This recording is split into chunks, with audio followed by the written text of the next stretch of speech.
안녕하십니까, 이진우입니다. 보통 할리우드의 대작 영화가 제작되거나 개봉될 때 우리는 블록버스터급이다 이런 표현을 쓰죠. 그런데 이 블록버스터라는 말의 어원이 실제 폭탄의 이름에서 시작됐다는 거 알고 계셨습니까? 이 블록버스터 대작 영화들을 제작하는 할리우드라는 곳, 여기는 또 어떻게 시작된 장소일까요? 오늘 역사 속 경제 이야기 시간에는 이런 블록버스터에 얽힌 역사에 대해서 재미있게 들어보겠습니다. 경제 공부를 하고는 싶은데 어렵고 복잡하다, 재미가 없다 이런 분들 참 많죠. 그래서 경제 공부는 살면서 가장 중요하게 느껴지지만 또 어렵게 느껴지는 그런 분야이기도 한데, 오늘 체크리스트 시간에는 개인의 일상생활이나 역사와 문학, 사회과학 등을 통해서 경제학의 원리를 쉽게 설명하고 있는 경제학 인문의 경계를 넘나든다라는 책을 함께 읽어보면서 책의 내용을 또 들어보겠습니다. 손에 잡히는 경제 플러스 광고 듣고 바로 시작합니다. 예, 올 들어 극장가에 블록버스터급 영화가 잇따라 상영되고 있습니다. 오늘 역사 속 경제 이야기에서는 이 블록버스터 영화 역사에 대해서 살펴보죠. 역사 스토리텔러 썬킴 씨 나오셨습니다. 어서 오세요. 안녕하십니까. 오늘은 역사 스토리텔러 겸 전직 영화인으로서 이 자리에 앉아 있습니다. 네. 그 영화 관객도 영화인으로 쳐줍니까? 아유, 나름 헐리우드에서 영화 전공했잖아요. 오, 정말요? 네. 썬킴 선생님이? 신상옥 감독님 조감독을 제가 10년 했는데요. 그러니까 신 감독님 돌아가시기 직전까지 마지막 조감독 신필름에. 그걸 썬킴 선생님이 하셨다고요? 네. 와. 그러니까 지금 신 감독이 이제 탈북하신 다음에 그 예. 한국에서 약간 여러 가지 이유 때문에 정착을 못 하시고 그러니까 미국으로 이제 망명을 가셨거든요. 90년도 초반에. 네. 그러니까 그 당시 이제 저는 이제 미국에서 영화 전공하고 있던 학생이었고, 그러니까 무작정 찾아가서 일 좀 하게 해달라 해서 거의 바닥 청소부터 시작해서 10년 동안 제가 조감독을 했는데, 제가 입봉을 못한 게 아니라 예. 안 했습니다. 감독을. 아, 조감독까지만. 그러셨군요. 어쨌든 그래도 와 10년을 영화 바닥에서 공부하셨다니까 달리 보입니다. 나름 딱 보면 영화인 같이 안 보이나요? 점점점. 영화관에서 핫도그 파실 것 같아요. 핫도그 사려. 핫도그 사셔. 케첩 뿌려드려요. 와, 그렇군요. 영화 스토리텔러 썬킴 씨와 함께 오늘은 영화 이야기 좀 배워보겠습니다. 혹시 이 방송 서태지 씨가 듣고 계시나요? 왜요? 네? 아니 그 제가 서태지 씨가 듣고 계시면 꼭 전할 말이 있어가지고 제가 그 93년도에 예. 월트 디즈니에서 잠깐 인턴을 한 적이 있는데, 거기서 이제 그 쓰리 닌자라는 아이들 나오는 쿵쿵 영화를 그 디즈니에서 그 배급을 했었어요. 네. 근데 제가 이제 편집부에서 일을 했거든요. 근데 편집부에서 인턴을 하고 있는데 그 편집을 담당하시는 그 미국인 편집자가 예. 저보고 어이 썬킴 혹시 비트가 빠른 그 아시아 음악 없냐 하더라고요. 잽싸게 뛰어나가서 제 차에 있던 CD를 하나 잡고 올라가서 이거요 하고 네. 건넸던 것이 서태지와 아이들의 난 알아요였거든요. 난 알아요. 네. 그게 디즈니 영화의 OST로 깔렸어요. 오, 그래요? 네. 쿵푸 영화에? 그 아이들 쿵우 영화에 그 미국인들이 나오는 거. 그래가지고 그 당시에 그 93년도인가 전 미국에 있었고, 예. 그때는 이제 그 인터넷이 없었기 때문에 저는 미국에서 위성으로 중계가 되는 9시 뉴스 KBS를 보고 있었거든요. 예. 보니까 서태지 씨 미국 진출하다 나오는 거예요. 저거 난데 했는데 아직까지 연락이 없어. 아, 그런 또 일화가. 지금도 뭐 너튜브에 서태지와 아이들 미국 OST 치면은 그 비디오 클립이 나옵니다. 그럼 그때 그 공식적으로 허락을 받고 쓴 다 OST예요? 그 지급을 했죠. 오, 그렇군요. 다양한 곳에 기여를 하셨군요. 산전수전 공중전 다. 네. 네. 예. 오늘 그래서 그 고향 이야기, 영화 이야기 네. 들어보겠습니다. 예. 일단 그 블록버스터 우리가 영화다 말들을 많이 하는데, 그럼 블록버스터가 일단 무슨 뜻인지 한번 설명을 드리면은, 네. 시작 자체는 굉장히 끔찍한 걸로 시작을 했어요. 블록버스터가 말 그대로 블럭을 터트려 버리는 거지 않습니까? 예. 블럭은 뭐예요? 거기서? 블럭은 보통 그 사거리가 꼭지점 그 하나 둘 셋 네 개가 모인 것, 그 주거지를 블럭이라고 하죠. 예. 그래서 그걸 다 터트려 버릴 정도다인데, 그 뉘앙스에서 느끼실 수가 있는 것처럼 폭탄 이름이었어요, 이게요. 그러니까 온 마을을 쑥대밭으로 만들 만한 영향력 있는 인기 영화 이런 뜻입니까? 원래 자체는 폭탄 이름으로 진짜로 시작을 했는데 1945년 2월에 네. 윈스턴 처칠이 이제 그 독일을 빨리 패망시키기 위해서 뭐 어떤 결정을 내리냐면 그 독일 그 북동부 지방에 있는 드레스덴이라는 도시가 있거든요. 예. 거기를 공습을 때려버려 가지고 히틀러의 전의를 꺾어버리자 해서 공습을 해요. 네. 근데 뭐 어떻게 하냐면 한꺼번에 도시를 다 파괴 시키기 위해 가지고 어떤 폭탄을 개발했어요. 뭐 기자님도 아시겠지만 소위탄이라는 폭탄을 개발했거든요. 그러니까 쉽게 타는 폭탄이죠. 예. 이게 어떤 위력이냐면 보통 축구장 한 두세 개 정도가 다 날아가 버리고 한번 떨어지면 중심 예. 온도가 보통 3,000도까지 올라가기 때문에 그러니까 흔적이 안 남는 엄청난 무시무시한 폭탄이거든요. 네. 이 소위탄을 인류 역사상 처음으로 이 독일의 드레스덴 공습에 윈스턴 처칠이 이제 사용을 합니다. 그래서 일단 공식적으로는 3만 명이 사망을 했다고 하고 도시의 97%가 파괴가 됐다고 하는데 다 태웠군요, 그냥. 그렇죠. 예. 떨어뜨리고 나니까 한 발에 블럭이 다 날아가 버리는 거예요. 그래가지고 저 소위탄의 별명이 악명이죠. 악명이 저건 블락바스터라고 부르자라고 했고 그래서 그거를 또 한 달 후에 미국이 또 따라했죠. 그 도쿄 대공습 때 이거 예. 소위탄을 이용해서 그때는 공식적으로 한 20만 명이 사망을 했죠. 이 폭탄 때문에 그때 망언이 하나 있었던 것이 예. 도쿄 대공습을 주도했던 그 미국 공군 총사령관이 이제 커티스 르메이 장군이었는데 군 시설만 때려야지 도쿄 대공습을 하면은 민간인 무고한 민간인이 죽는다라는 그 비판이 미국 내에서도 나왔거든요. 예. 그랬더니 커티스 르메이 장군이 무슨 말을 했냐면 무고한 민간인이란 없다. 지금 일본 군들이 쓰는 그 소총의 부품들, 예. 군복들 다 민간인들이 만든다. 그래서 다 따져보면 민간인들도 다 전범이다. 그런 명분으로 도쿄 대공습을 이 감행을 하는데 소위탄을 쓴 이유가 뭐냐면 그 당시 도쿄 같은 경우에 다 목조 건물이었잖아요. 네. 그래서 소위탄 하나만 터트려버리면 그냥 다 끝나버리는 거예요, 이게요. 그 당시에 도쿄 대공습에 참가를 했던 그 B-29 폭격기 조종사들의 말에 따르면은 밤에 이제 그 공습을 때렸는데 최대한 명중률을 높이기 위해서 초저공 비행을 했다고 해요. 그러니까 폭탄이 떨어져 가지고 불타는 도시가 다 보인 거죠. 그러면서 그게 너무나 끔찍해가지고 한 손으로는 조종관을 잡고 한 손으로 기도를 하면서 신이여 내가 무슨 짓을 하고 있는지 저도 모르겠습니다. 이런 말을 했다고 하죠. 그러니까 그 드레스덴 대공습이랑 도쿄 대공습에 썼던 그 소위탄의 악명 높은 그런 그 다른 이름이 블락바스터. 그게 블록버스터의 어원이군요. 어원이 그거죠. 끔찍한 어원이죠. 야, 이거 영화에서 그냥 쉽게 쓸 용어는 듣고 보니 아니네요. 일단 시작 자체는 굉장히 끔찍한 시작이었습니다. 예. 그런데 이게 할리우드에서는 히트하는 영화. 근데 기자님 말씀하신 김에 할리우드가 예. 그 어원이 뭐라고 생각하시나요? 그것도 알아야 됩니까?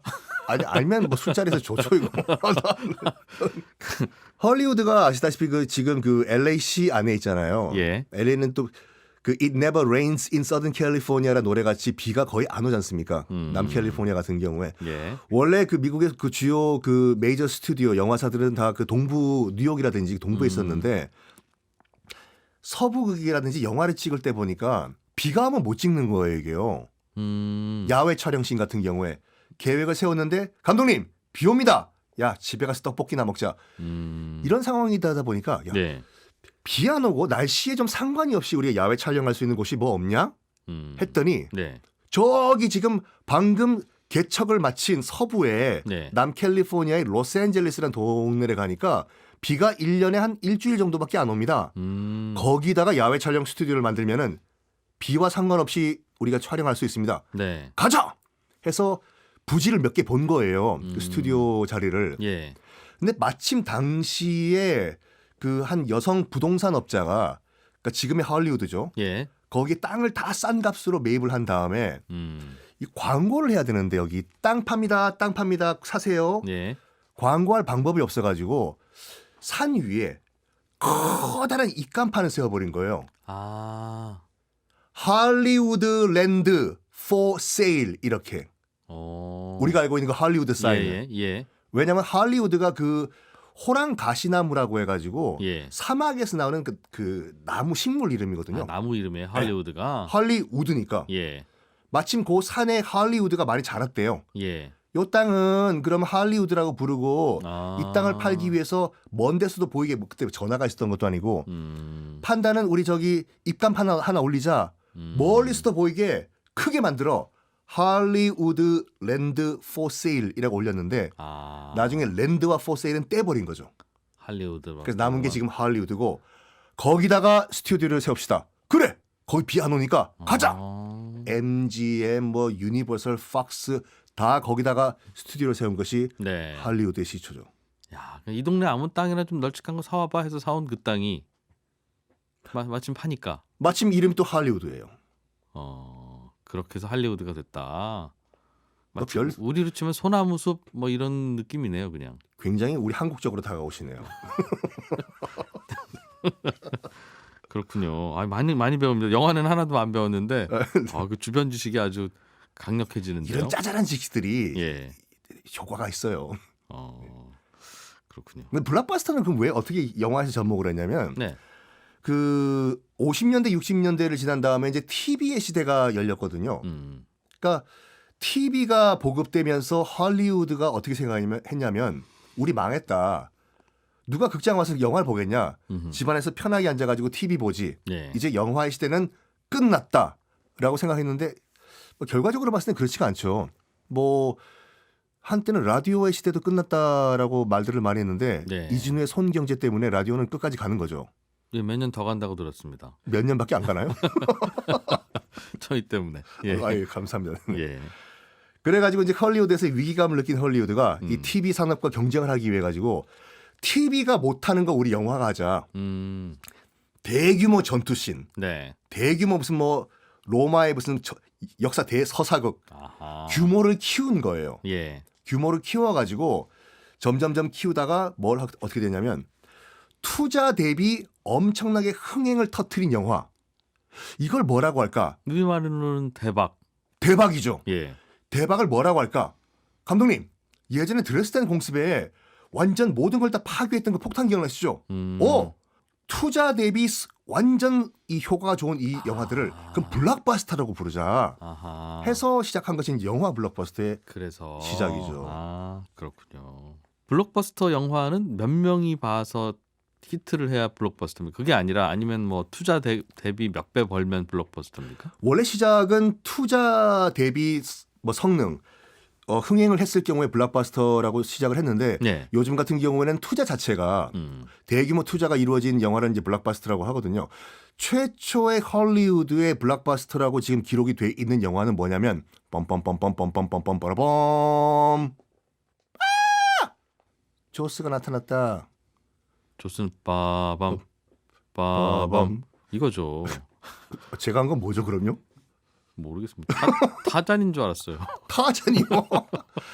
그 1975년도에 그 개봉했던 스티븐 스필버그 감독의 조스가 예. 그 일단 헐리우드에서는 최초의 그 블록버스터라고 지금 인정을 해주고 있는 게 뭐냐면 제작비가 이제 900만 달러였어요. 예. 뭐 900만 달러도 큰 돈이지만 900만 달러 투자해서 얼마를 벌었냐? 2억 6천만 달러를 벌었어요. 전 세계적으로. 와, 그냥 한 큐에 20배 장사네요. 20배 장사를 한 거죠. 와, 이것도 약간 여담이 있는 게 조스를 보시면은 맨 마지막 장면 빼고는 상어가 안 등장해요. 아 그렇습니까? 지느러미만 나오잖아요, 이게요. 아 제작비 싸게 들었겠네요. 근데 어차피 마지막에 나올 조스면 굳이 뭐 어차피 한 번 나오나 10번 나오나 출연료는 마찬가지 아닙니까? 그게 예. 조스를 이제 스티븐 스필버그가 그 로봇 조스를 2대를 만들었는데 아, 계속 고장이 나는 거예요, 물속에서. 아하. 얘가 떠올라서 막 위협을 해야 되는데 예. 그래서 스티븐 스필버그가 아주 역사적인 결정을 내리죠. 자꾸 고장 나니까 그냥 물속에 깔아앉혀 놓고 아, 지느러미만 올려놓은 다음에 그걸 보여주자. 위협만 하는 걸로. 근데 그게 대박이 난 거예요. 원래 공포는 아하. 안 보일 때 공포가 나잖아요. 와, 우리나라 전설의 고향이 무서운 게 귀신이 안 보이잖아요. 그렇죠. 미국의 13일의 금요일 같은 경우는 처음부터 나오니까 애들이 그렇군. 그래서 의외의 그 로버트 조스가 고장이 나가지고 대박이 났다. 계속 등장했으면 식상했을 텐데. 그렇죠. 그렇지만 이 최초의 블록버스터는 일단 조스였는데 역대 최고의 블록버스터는 아직까지도 깨지지 않고 있는 그런 신화가 바로 1977년에 개봉했던 I'm Your Father. 뭐예요? 이걸 모르시다니. 내가 네 애비다 이놈아. 제가 아들이라고. 아니 그런 영화입니까? 스타워즈. 스타워즈. 예. 스타워즈가 지금까지 그 1,800만 불을 투자해가지고 예. 3억 5천에서 4억 불을 지금 벌었거든요. 그래서 그 투자 대비 걷어들인 돈으로선 아직까지 그 기록이 안 깨지고 있다고 하는데 그것도 20배네요 대략. 그리고 대략 20배 조금 넘는 거죠. 네. 그런데 처음에는 이게 망작이었어요. 그 기획 자체는. 그 조지 루카스가 일단 기획을 하고 1편을 감독을 했잖아요. 예. 그때 그 팍스 영화사에서 이제 배급과 제작을 담당을 했었는데 이거 망작이다고 이거 조지 루카스 이거 성공시킬 가능성이 있냐? 내가 봐서 안 될 것 같다고. 그러니까 그 너한테는 감독 그 개런티도 17만 불밖에 안 주겠다. 한 2억 정도. 예. 그리고 제작도 스튜디오 빌려줄 수가 없기 때문에 그때 팍스 뉴스 주차장에서 대충 세트 만들고 거기서 찍으라고. 그래서 CG가 아니잖아요. 네. 다 미니어처 모형이잖아요. 모형이에요? 77년도 1편은 모형이거든요. CG가 없이. 사람도 나오잖아요. 이 우주 비행 전투기 같은 거. 그런 것들을 다 CG가 아니라 임시 세트를 만든 다음에 주차장에 실제 모형을 만들어서 띄우고 날리고. 제작비가 없어가지고. 와. 그래서 이제 시사회를 열었어요. 예. 시사회를 연 다음에 각종 그 자기 이제 지인들을 불러놓고 뭐 좀 봐라 했는데 독서를 다 뿜어냈다고 하죠. 브라이언 드팔마 감독이라고 있거든요. 네. 브라이언 드팔마 감독은 자기 눈을 비비면서 내가 못 본 걸로 하자. 뭐 이런 영화가 다 있냐고.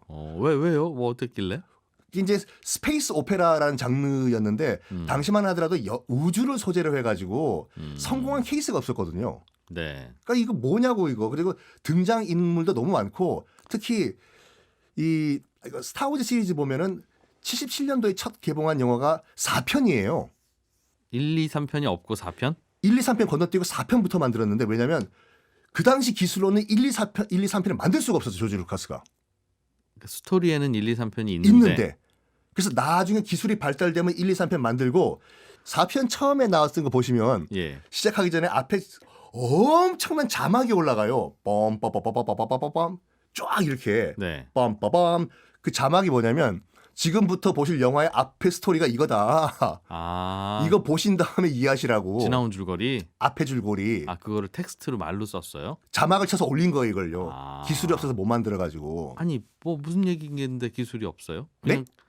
그러니까 앞에는 이제 그 수많은 행성들끼리 싸우고 별의별 기술들이 필요한데 조지 루카스가 당신이 기술이 없어가지고. 그 당시에 그걸 그렇게 표현할 만한 뭔가 제작비는 없으니. 네.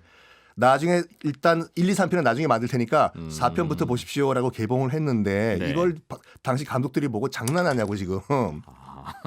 그래서 그래가지고 그 뭐라고 할까 그 팍스 영화사에서도 야 너 17만 불밖에 안 줄 테니까 먹고 나가시고 좀 미안했던 거예요. 근데 그 대신에 이거 보니까 장난감이 될 수 있겠다. 네. 뭐 R2D2, 3PO도 나오고 요거 나중에 장난감 만들어가지고 파는 판권 네가 가져가. 미안하니까 한 거 이거를. 와. 조지 루카스는 나를 얼마나 무시했길래 감독한테 장난감을 팔려고 하냐. 와. 개봉한 당일에도 극장 앞에서 그냥 안 봤대요. 자기 영화 개봉하는 걸. 근데 극장 앞에 사람들이 와 몰려있길래 누구 영화인지 참 좋겠다. 저 개봉 저렇게 사람이 대박 터져가지고 보니까 자기 영화인 거예요. 저거에 스타워즈. 입소문이 많이 났군요. 네. 근데 영화 자체도 대박을 쳤지만 일단 자기는 17만 불 먹고 나갔잖아요. 예. 이거 가지고 판권으로 이제 장난감을 만들어 팔기 시작했어요. 조지 루카스가. 이야. 이거 가지고 6조 원을 번 거예요. 와. 웬만하면 남이 돈 번 이야기는 별로 즐겁진 않은데 네. 이건 정말 즐겁네요. 그때부터 조지 루카스가 감독을 안 해요. 스타워즈 시리즈를. 제작만 해, 제작만요. 왜요? 나는 안 이제 해도 제작사로 되니까? 앉아 있을 테니까 후배들 감독끼리 너희들이 하세요. 난 6조 원이나 벌었는데. 그 장난감 만들어서. 그게 이제 스타워즈가 뭐 맛을 왜 들으냐면 상업 영화 우리가 말하는 그 영화를 산업적으로 접근한 첫 번째 케이스다.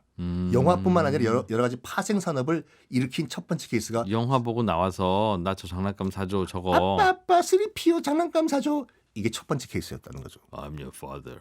아시네요. 설렁탕 집에 이거 해도 돼요. 가서. 아줌마 파도. 역사 스토리텔러 썬킴 씨였습니다. 네, 감사합니다.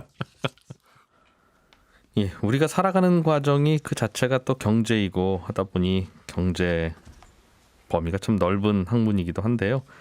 그 원리를 살펴보면 오히려 재밌기도 하고 다양한 분야를 들여다볼수록 더 새롭게 경제 지식이 다가오기도 합니다. 오늘 체크리스트 시간에는 여러 각 분야에 스며 있는 경제학의 원리를 설명해주는 경제학 인문의 경계를 넘나들다라는 책을 함께 읽어보겠습니다. 김치형 경제뉴스 큐레이터 나오셨습니다. 어서 오세요. 네, 안녕하세요. 예, 인문학과 경제가 관련이 있다 그런 뜻이죠? 뭐 앞서 잠깐 얘기를 해주셨는데 우리가 살고 있는 게 사실은 경제 활동이고 경제지 않습니까? 그럼요. 그렇다 먹고 보니까 살고 있는 모든 활동이 다 경제 활동이고. 인문학이라는 게 인간의 예. 사상과 문화를 대상으로 하는 학문 이렇게 돼 있고요. 이 학문에 반대되는 대립 개념이 자연과학이거든요. 예. 그렇게 보면 경제는 인문학의 한 뿌리라고 볼 수 있고 물론 경제학이란 게 역사적으로 등장한 게 한 250년 정도밖에 안 됐거든요. 인문학이 훨씬 오래됐죠. 예. 그럼에도 불구하고 두 개 통하는 게 많다. 서로 같이 엮어서 얘기해 보면 재밌는 것들이 참 그래서 많다라고 엮어진 책이다 이렇게 보시면 됩니다. 경제 원리를 꼭 경제학 책에서 수학 공식으로 배울 게 아니라 네, 맞습니다. 알고 나면 간단한 거니까. 그리고 그렇죠. 그게 우리의 삶에 이미 다 흡수되어 있고 녹아 있다. 네, 신화에도 있고 뭐 소설 속에도 있고 그냥 우리가 평소에 하던 행동에도 있고 뭐 이렇다는 그런 게 다 거죠. 경제지 네. 하는 이야기. 예를 들면 일단 제일 먼저 경제하면 돈이 떠오르니까요. 예. 신화 속에서 돈과 연관된 것들을 몇 개 들여다보면 보통 미다스의 손 또는 마이다스의 손 이렇게 뭐 신문 기사에도 많이 하죠. 예. 돈 많이 버는 사람한테 와 누구누구는 마이다스의 손이다 뭐 이렇게 표현하지 않습니까? 이 얘기를 좀 해야 되는데 사실 마이다스의 손은 그리스 신화에서 보면 예. 어떤 풍요의 상징이라기보다는 결국에는 풍요 욕심을 부리다가 실패하는 사람으로서 상징이죠. 근데 우리가 이 상징을 쓸 때는 마치 정말 능력 있는 사람한테 마이다스의 손이라는 얘기를 쓰긴 합니다. 그러니까 실제로 그리스 신화 내에서 만지는 물건마다 모두 황금으로 변화하긴 하지만 결국에는 음식마저도 황금으로 변해서 굶어 죽는 이런 예. 모습을 나타내지 않습니까? 그러다 보니까 신화 속에서는 그런 모습으로 보여지는데 어쨌든 마이다스의 황금의 손은 어찌 보면 절대적인 능력을 의미하고요. 이 절대적인 능력이라는 것은 애덤 스미스가 얘기했던 절대 우위하고 그 의미가 통한다는 거예요. 그래서 이 경제 분야에서 흔히 말하는 절대 우위는 핵심 역량과 일맥상통하는 것이고 예. 이 절대 우위라는 게 있기 때문에 교역이라는 게 일어나고 이 교환 거래가 일어나기 때문에 시장이 생긴다. 이걸 이제 애덤 스미스가 주장한 것이거든요. 근데 이제 다만 앞서도 말씀드린 것처럼 신화 속에는 이 절대 우위를 인정하지 않고 이 경제학에서도 절대 우위 국가들에게만 이 교역이라는 게 유리한 게 아니다. 이런 논리들도 같이 반발해서 나오고 있는 것이죠. 절대 우위라고 하는 게 뭐죠? 그러니까 어떤 물건을 생산할 때 예를 들면 A라는 국가에서 물건을 생산할 때 예. 100원을 주면 생산할 수 있는 나라가 있고 1,000원을 주고 생산할 수 있는 나라가 있다 그러면 예. A라는 나라 100원을 주고 생산할 수 있는 나라가 절대 우위적인 지위에 올라서는 거죠. 왜냐하면 비용이 너무 적게 들고 효율적으로 생산할 수 있으니까. 예. 그래서 B라는 나라는 싸게 생산한 나라에서 싼 값에 그 물건을 사갈 수밖에 없는 환경이 만들어진다. 이게 애덤 스미스가 얘기한 시장이 만들어지는 조건이죠. 그러니까 핵심 역량이 있고 그걸 잘하면 그러니까 쉽게 말하면 뭐 친절하고 음식 만드는 조리사 능력도 좋고 하는 그런 식당이 더 장사 잘 된다. 네네. 는 아주 뭐 당연한 얘기인데 그러니까 그런 나라가 교역에서도 유리하다는 거죠? 네, 맞습니다. 근데 사실 경제학에서 이 네. 절대 우위론만으로는 국가 교육을 제대로 설명하지 못한다라고 주장하는 경제학들이 되게 많습니다. 그래서 여기서 나오는 게 데이비드 리카도라는 뭐 경제학자가 주장한 비교 우위론이거든요. 예. 그러니까 아까 말씀하신 대로 절대 우위론으로 보면 항상 효율적으로 생산하는 나라가 모든 이득을 다 가져가야 되는데 예. 이 비교 우위론으로 보면 그렇지 않다. 상대적으로 생산력이 낮거나 효율성이 떨어지는 나라도 교역을 하다 보면 가치 이득을 얻는다는 주장입니다. 그래서 교역은 계속해서 커진다는 거거든요. 그래서 이걸 좀 간단한 예로 설명을 드려보면 예를 들어서 영국이 섬유 1단위를 생산하는데 100명의 노동력을 필요로 하고 포도주를 1단위 생산하는데 120명이 필요한데 주변에 있는 포르투갈이라는 국가가 섬유는 90명이면 생산할 수 있고요. 네. 포도주 1단위는 80명이면 생산할 수 있다라고 하면 그럼 포르투갈이 단연 앞서네요. 그죠? 섬유도 잘 만들고 싸게. 네. 포도주도 단연 싸게 잘 만들고. 그러면 교역은 모두 영국이 포르투갈에서 섬유도 사고 포도주도 사야 되는 상황이 벌어지지 않습니까? 예. 이게 이제 절대 우위라고 보면 비교 우위로는 사실상 그렇지 않다는 거예요. 그러니까 여기서 봤을 때 포르투갈은 예. 자체적으로 봤을 때 아까 말씀드린 것처럼 포도주하고 섬유를 생산하는데 드는 것 중에 자신들이 교육했을 때 더 효율적인 걸 택하게 되고요. 예. 그렇게 되면 그걸 영국에서 사와서 영국에 팔고 자신들은 그러면서 아낀 노동력을 다시 반대쪽에서 생산하게 만들어서 예. 도리어 더 좋은 효율을 높인다는 것이죠.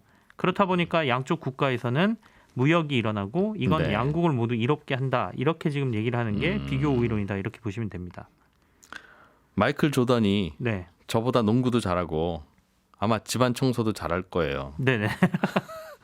유리창도 잘 닦고. 키 크니까.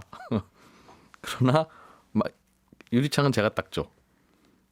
마이클 조던은 그 시간에 농구하는 농구를 게 해야 되죠. 훨씬 나으니까. 네, 맞습니다. 그럼 마이클 조던보다 농구도 못하고 유리창도 못 닦는 저도 유리창 닦아서 먹고 살 수 있고. 네. 마이클 조던은 그 시간에 농구를 하는 게 유리하니까. 그렇습니다. 그렇게 서로 거래가 된다는 거죠. 마이클 조던 집에 유리는 제가 닦고 저는 돈을 받아가는. 네, 맞습니다. 그래서 이제 세계가 분업화되고 예. 자유로운 무역이 계속 일어나야 이런 것들이 훨씬 자유로워진다 그래서 이 비교 우위론을 강조하는 경제학자들은 무역 장벽 같은 거 세우지 마라. 보호 무역하면 안 된다. 이런 게 없어야 더욱더 효율적으로 시장은 만들어지고 양국이 모두 이익을 받는다. 이렇게 주장을 하고 있습니다. 근데 요즘 상황을 조금 생각해 보면 이런 생각들도 좀 깨지는 거 아닌가라는 생각도 들거든요. 그러니까 너무 분업화되다 보니까 이런 것 때문에 예. 이번 위기 상황에 저희들이 겪었지 않습니까? 한 곳이 무너지면 다 같이 얽혀 있는 곳들이 다 같이 무너지면서 아예 국내에서는 생산하지 못하는 물건들도 나오고 이렇다 보니까 이것도 또 다른 경제 이론들이 앞으로 나올 가능성이 높아졌다 이렇게 볼 수 있겠습니다. 네. 이 책에 나오는 재밌는 얘기들 쭉 좀 몇 가지 더 전해주시죠. 많이들 가시는 별다방 얘기도 살짝 나옵니다. 이 별다방의 초록색 원형 로고가 어디서 온 건지는 혹시 아시나요? 거기 뭐 머리 긴 어떤 여자분 이름이던데요. 예. 머리인지 팔인지 모를 예, 요상한 이 여자분이 있죠. 이게 그리스 신화에 나오는 세이렌이라는 바다 요정이거든요. 근데 별다방의 사명은 사실 또 이 그리스 신화에서 가져온 건 아니에요. 그 백경이라는 소설에 포경선의 1등 항해사 이름을 따서 이 별다방 이름을 지은 것이거든요. 예. 근데 이 그리스 신화의 사이렌을 또 회사의 로고로 만들어 놓은 거 이건 좀 재밌는 거긴 한데 이 세이렌은 노래로 사람을 홀려서 암초에 난파시키는 공포의 대상으로 그리스 신화에서 그려집니다. 그래서 인간이 살면서 피할 수 없는 치명적인 유혹 이걸로 저희가 또 볼 수가 있죠.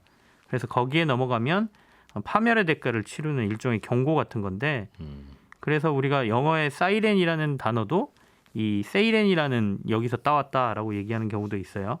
그래서 이렇게 쉽게 넘어가고 거부하기 어렵고 이런 것들을 우리가 일종의 군중 심리의 상징으로 해석을 한다라고 하면 경영학에서는 이걸 군집 행동이라고 부르기도 하거든요. 근데 이 군집 행동이 가장 많이 나타나는 곳이 증권 시장입니다. 그러니까 사람들의 군중 심리에 따라서 따라 사기도 하고 따라 팔기도 하고 패닉 장세가 나타나지 않습니까? 예. 그래서 경기 사이클보다 항상 주가의 진동폭이 훨씬 큰 것도 이런 군집 행동 때문이다 이렇게 볼 수가 있는데요. 이 그리스 신화에서 오디세우스가 이제 세이렌의 유혹을 벗어나요. 근데 벗어나는 방법이 밀랍으로 선원들의 귀를 다 막고 자신들의 몸은 백기둥에 꽁꽁 묶어놓음으로써 겨우 벗어나거든요. 그렇게 본다면 우리가 주식 투자에 성공하려면 귀도 막고 손도 못 팔게 묶어놔야 성공할 수 있다. 뉴스도 보지 말고 네, 이렇게 해석할 수 가만히도 있는 거죠. 끄고 주식은 실물로 찾아다가 친구 집 지하실에 넣어놓고. 너무 극단적으로 가면 안 될 것 같고요. 네. 다만 그게 오히려 유혹을 벗어나는 가장 큰 좋은 방법이다. 네. 그런 얘기. 그리고요. 그리고 역시 투기와 투자에 대한 얘기도 좀 나옵니다. 그러면서 경제학자들이 투기와 투자를 구별하는데 가장 어려움을 겪는다라는 얘기도 나오면서요. 현실적으로 우리가 뭐 영화에서도 이런 투기와 투자에 대한 것들은 결국엔 욕심에서 비롯되는데 인간의 양면성이라는 거죠. 이 반지하 제왕이라는 영화를 보면 거기에 이제 그 절대 반지라는 게 나오지 않습니까? 근데 이 절대 반지를 찾아서 프로도라는 인물이 이제 막 찾아가는데 결국에 이 절대 반지를 손에 딱 넣는 순간 눈 색깔이 탁 변하면서 탐욕스러운 모습으로 변하게 되죠. 그래서 그게 인간의 양면성을 보여주는데 경제학에서도 말하는 인간은 실제로 다 이렇다는 것이죠. 그래서 우리가 대표적으로 정말 천재라고 불렸던 이 아이작 뉴턴이라는 사람도 주식 투자를 해서 굉장히 실패한 사례가 있는데 그 얘기를 보면서 얼마나 인간의 양면성 그러니까 이 욕심이 무서운 결과를 초래하는지에 대해서도 얘기를 하고 있습니다. 그러니까 아이작 뉴턴이 1970년대에 남미의 무역 독점권을 지닌 사우시스라는 주식에 투자해서 큰 돈을 벌거든요. 예. 이 투기 바람이 불어서 불과 넉 달 만에 한 4배 정도가 올랐고 이걸 팔아서 돈을 크게 법니다.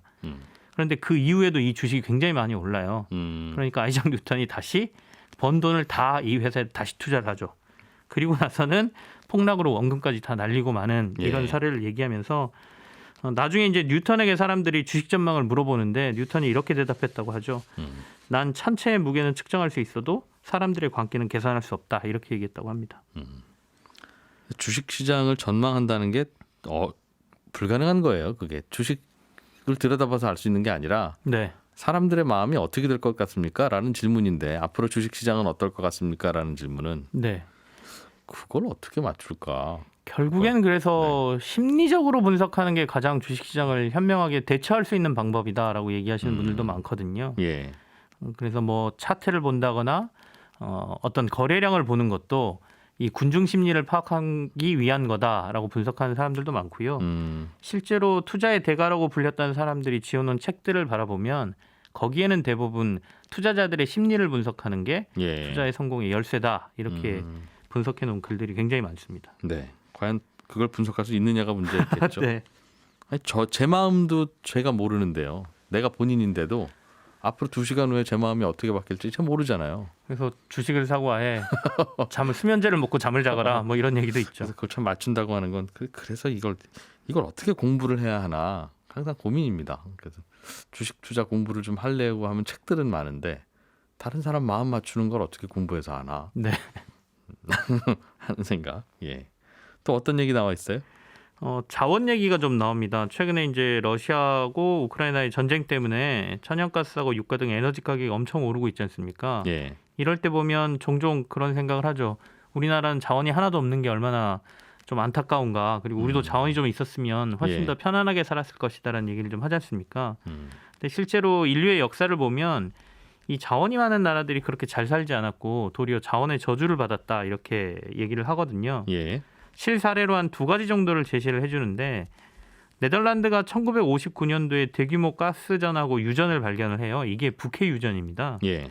이 북해 유전을 발견하고 60년대에서 70년대까지 네덜란드가 엄청 잘 살게 돼요. 그러니까 외화 유입이 엄청나게 들어오면서 호황을 누리게 되죠. 근데 이렇게 외화가 많이 들어오다 보니까 네덜란드는 물가가 상승하고 임금 급등이 일어나고요. 경제 활력이 저하되면서 이른바 네덜란드병이라는 게 걸린 사례가 나오고요. 네덜란드병이 뭐였죠? 말씀드린 것처럼 갑작스럽게 이렇게 자원이 풍부해지고 자원만으로도 돈을 벌게 되니까 사람들의 경쟁력은 떨어지고 돈은 흥청망청 쓰게 되고 복지는 늘어나고 하면서 물가 오르고 결국엔 국가의 경쟁력이 떨어지는 사람들이 일을 잘 안 한다. 네, 더 피폐하게 되는 이런 모습을 네덜란드병이라고 얘기를 하고요. 예. 두 번째는 나우루라는 남태평양의 작은 섬 얘기가 나옵니다. 그러니까 이 섬이 철새들의 낙원이거든요. 그래서 철새들의 이 배설물들이 땅하고 산호등에 쌓여서 비료의 필수 성분인 인산염의 매장층을 만들었어요. 농사가 잘 됐어요. 그래서 이걸 팔았죠. 그 독립 국가가 이 작은 인산염을 섬이. 예. 예. 67년도에 이 나라가 독립을 하게 되는데 독립한 이후에 이 인삼연을 수출을 해서 돈방석에 앉게 되고요. 모든 국민이 한 7천 명 정도밖에 안 됩니다. 국민들에게 국가가 모든 걸 다 해줘요. 심지어 한 가구당 뭐 자동차가 6, 7대를 굴릴 정도로 나라가 예. 부강하게 살았는데 결과는 대충 이해를 하시겠지만 국민 50% 이상이 비만, 당뇨 예. 이런 합병증에 시달리면서 10명 중 2명이 사망하는 사례가 나오고요. 독립 이후 40년간 정권만 27차례가 바뀌면서 극도의 정치 불안으로 결국에는 인산염도 고갈되고 네. 지금은 거의 사람들의 인식조차 없는 나라가 됐다. 이런 얘기가 나오죠. 뭔가 많이 갖고 있는 게 불행의 시작이다. 네, 많이 갖고 있는 것만이 꼭 좋은 게 아니다. 도리어 사람들을 나태하게 만들고 이런 자원의 어떻게 보면 저주라고 네. 표현할 수 있는 거죠. 많이 좀 갖고 계신 거 있으면 그래서 저한테 맡기세요. 그런 저주 한번 저보다 많이 갖고 계신 것 받아봤으면 같은데? 좋겠다. 네. 생각 들기도 할 텐데 한 가지만 더 소개해 주시죠. 자원 얘기가 나왔으니까 한 가지만 더 말씀을 드리면 예. 원자재 가격이 요즘 많이 오르잖아요. 그러면서 예전에 기억해 보시면 원자재가 언젠가 고갈될 것이다라고 주장하시는 분들이 있었죠. 자원 고갈론. 네. 이게 1980년대 환경론자들에게 나온 얘기거든요. 그래서 이 자원 고갈론하고 자원이 고갈되지 않는다를 주장한 두 교수가 내기를 한 사례가 나옵니다. 그래서 이제 사이먼 교수라는 분은 자원 고갈론을 주장한 사람이고요. 폴 에릭 교수라는 사람은 반대로 자원 고갈은 되지 않는다. 도리어 인간들의 창의적인 생각이 자원 고갈을 막을 것이다. 이렇게 주장을 합니다. 그래서 예. 두 사람이 10년 뒤에 아무거나 5개 자원을 골라서 이 가격이 10년 뒤에 올랐는지 내렸는지를 비교를 하고 만약에 올랐다면 내가 진 거고 사이먼 교수라는 사람이 진 거고 예. 내렸다면 에릭이라는 교수가 이긴다. 이런 내기를 하거든요. 근데 결과가 어떻게 됐을 것 같습니까? 고른 게 구리, 크롬, 니켈, 주석, 텅스텐을 골랐거든요. 뭐 다 오르지 않았어요? 근데 실제로 10년 뒤에 이 모든 자원이 평균 40% 정도 가격이 떨어졌습니다. 요즘은 많이 올랐는데 언제 내기를 해서 1980년대 했으니까 90년대까지겠죠. 왜 하필 안 오를 때 내기를 해서 졌대요? 그래서 결국에는 이 자원 고갈론이 어떻게 보면 기술의 발전이나 또는 대체제들이 나오면서 우리가 생각했던 시대의 자원 고갈이 안 될 수도 있다는 얘기가 나오거든요. 그러니까 예전에 구리를 전선에 넣어서 사용했는데 이게 광섬유로 바뀌고 광섬유가 나중에 무선 통신으로 바뀌면서 구리의 수요가 떨어질 수 있죠. 물론 지금 구리 많이 쓰이긴 하지만 그러면서 우리가 생각했던 자원 고갈은 아직까지 한 번도 일어나지 않았다라는 얘기도 여기에 나옵니다. 앞으로도 안 일어날 것이다. 여기서 앞으로도 안 일어날 것이다 보다는 그러니까 사람들이 주장하는 게 시간이 바뀌고 하면서 의외로 사람들이 기술 발전을 통해서 연장시키거나 또 다른 대체안을 만들어내는 거. 그러니까 어떻게 보면 인간의 자원이 가장 중요하다고 얘기합니다. 그렇긴 하죠. 만들어내겠죠. 석유가 고갈될 것 같으면 그 고갈될 때까지 퍼서 쓰다가 죽는 게 아니라 인류는 네. 고갈될 것 같으면 다른 걸 찾기 시작하잖아요. 태양광이든 뭐든. 네. 그럼 결국 석유는 고갈 안 되겠죠. 그렇죠. 지금도 가격이 오르면 뭔가 다른 데서 다른 걸 가져오고 대체 에너지를 만들지 않습니까? 그러다 보니 고갈은 안 된다. 알겠습니다. 김치영 경제뉴스 큐레이터와 함께 경제학 인문의 경계를 넘나들다라는 책 함께 읽어봤습니다. 고맙습니다. 네, 감사합니다. 네, 손에 잡히는 경제 플러스 마칠 시간입니다.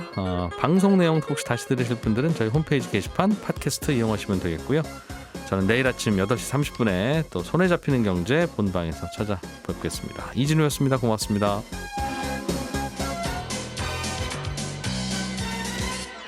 더 깊고 더 재미있는 경제 이야기 이진우의 손에 잡히는 경제 플러스.